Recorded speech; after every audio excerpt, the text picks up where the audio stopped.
Good morning, boys and girls. This is Mrs. Rice again from Ridge Road Primary, kindergarten teacher. You know, the last couple of weeks we have had some major storms here with lots of lightning and thunder and wind.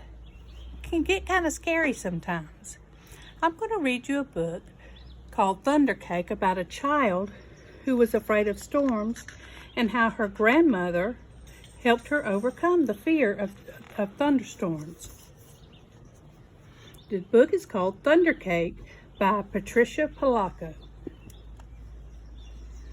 On sultry summer days at my grandma's farm in Michigan, the air gets damp and heavy. Storm clouds drift low over the fields. Birds fly close to the ground. The clouds grow for an instant with a sharp, crackling light, and then a roaring, low, tumbling sound of thunder makes the windows shudder in their panes. The sound used to scare me when I was little. I loved to go to Grandma's house. Babushka, as I used to call my grandma, had come from Russia years before. But I feared Michigan's summer storms. I feared the sound of thunder more than anything. I always hid under the bed when the storm moved near the farmhouse.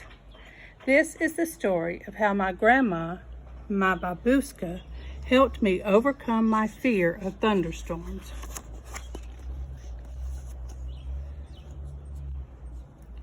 Grandma looked at the horizon and drew a deep breath and said, "This is thunder cake baking weather, all right.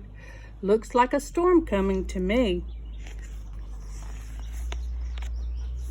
"Child, you come out from under that bed. It's only thunder you're hearing," my grandma said.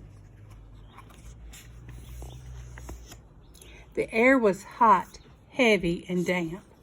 A loud clap of thunder shook the house, rattled the windows, and made me grab her close. "Steady, child," she cooed.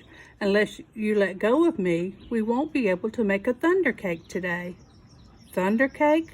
I stammered as I hugged her even close.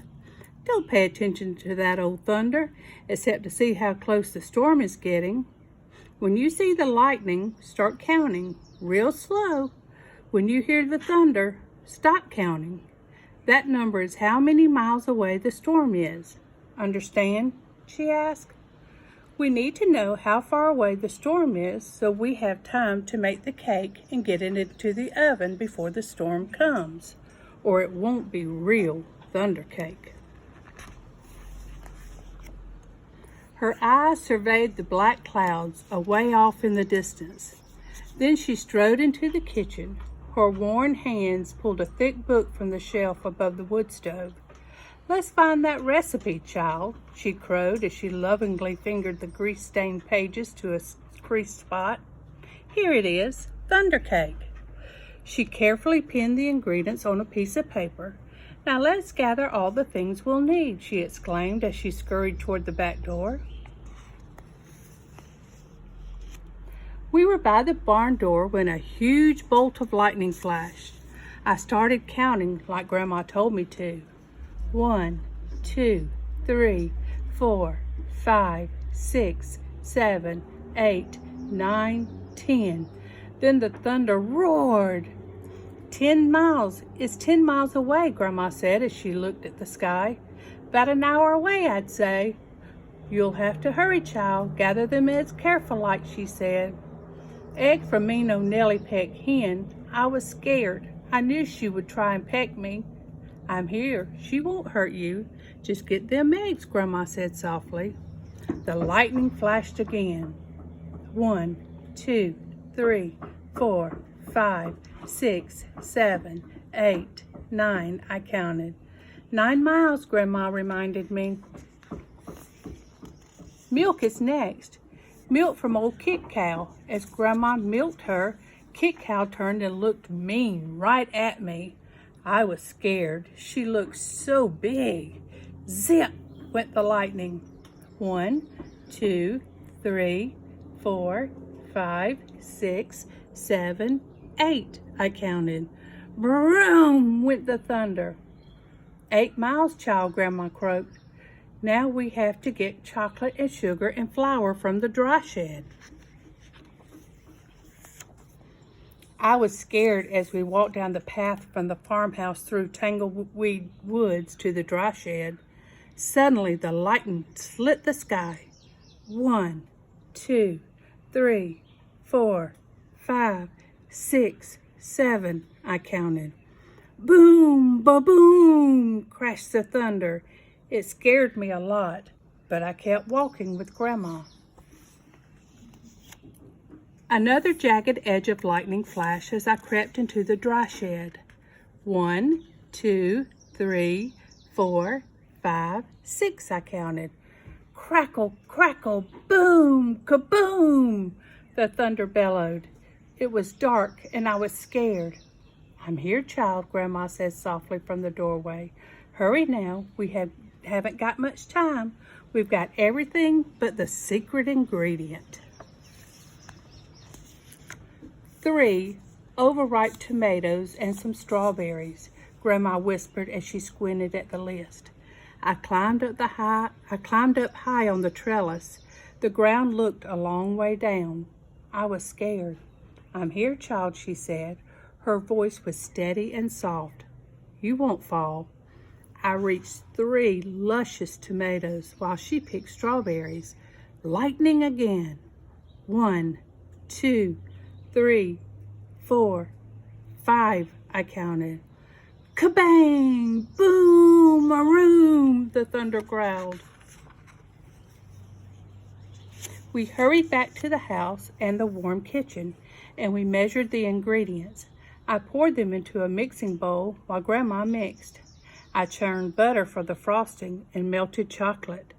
Finally, we poured the batter into the cake pans and put them into the oven together. Lightning lit the kitchen. I only counted to 3, and the thunder rumbled and crashed. 3 miles away, Grandma said, and the cake is in the oven. We made it. We'll have real thunder cake. As we waited for the cake, Grandma looked out the window for a long time. Why are you afraid of thunder? You're too brave, she said as she looked right at me. I'm not brave, Grandma, I said. I was under the bed, remember? But you got out from under it, she answered. And you got eggs from mean old Nellie Peck Hen. And you got milk from old Kick Cow. You went through Tangleweed Woods to the dry shed. You climbed the trellis in the barnyard. From where I sit, only a very brave person could have done all them things.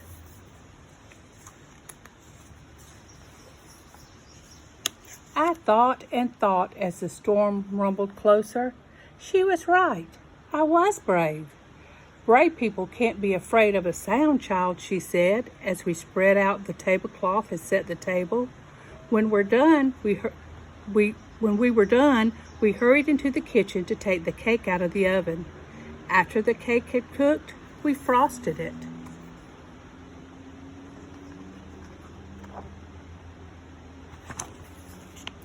Just then, the lightning flashed, and this time it lit the whole sky.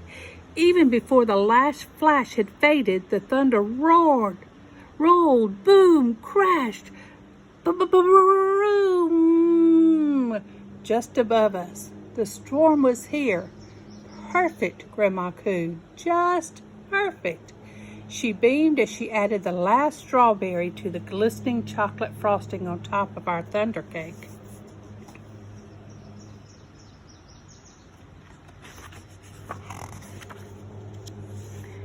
As rain poured down on our roof, Grandma cut a wedge for each of us.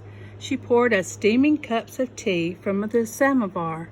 When the thunder roared above us so hard it shook the windows and rattled the dishes in the cupboards, we just smiled and ate our thunder cake. From that time on, I never feared the voice of thunder again. And then we have the recipe for Grandma's thunder cake. I hope you enjoyed this, and I hope that it helps you to think about that it's only noises and all that, and noises can't hurt you. So next time you are afraid of a thunderstorm, think back about Patricia Polacco and how her grandmother helped her overcome her fear.